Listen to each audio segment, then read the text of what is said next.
Welcome to Pinoy Swiss Abroad. If you're new to my channel, please try to watch in full before subscribing. Thank you.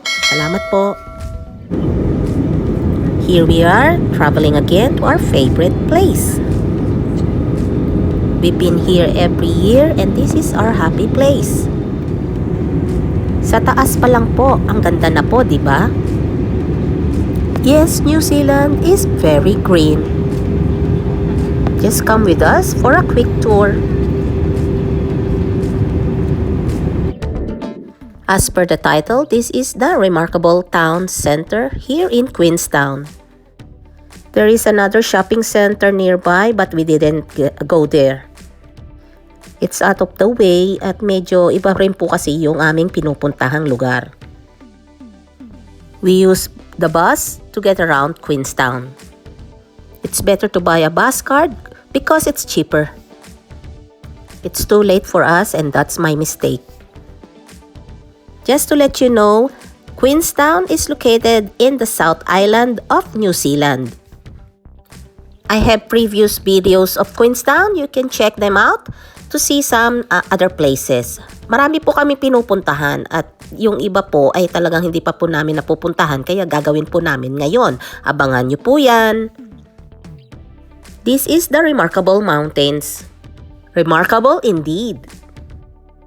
May mga katabi po siyang mountains pero iba po ang itsura sa kanya. These mountains are much taller than they look. Some of these mountains are used as ski fields in winter. And these are the roads going to the airport. Our hotel is just nearby, so these are the roads that we go through.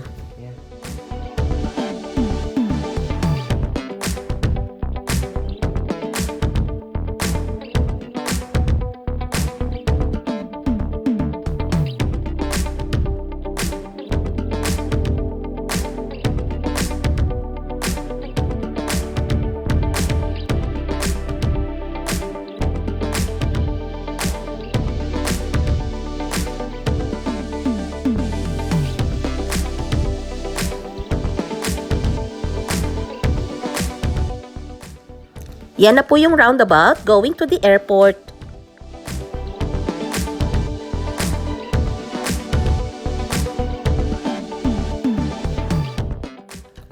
Here in New Zealand, we have a lot of roundabouts. And for the record po, ang New Zealand is not in Europe. New Zealand is just down here, beside Australia. Literal po na land down under. And the land of the long white clouds. Check nyo rin po yung old vlog ko na yan. I gave a lot of information about New Zealand at sa mga napupuntahan din po naming mga countries. And here we are. The airport is on the left side and this is the main bus stop. This goes to the city center and to other places. Naka-like na po ba kayo? Please like and subscribe. Thank you sa mga mag-super thanks at salamat po sa mga nanood at nakatapos dito hanggang sa dulo. Salamat po!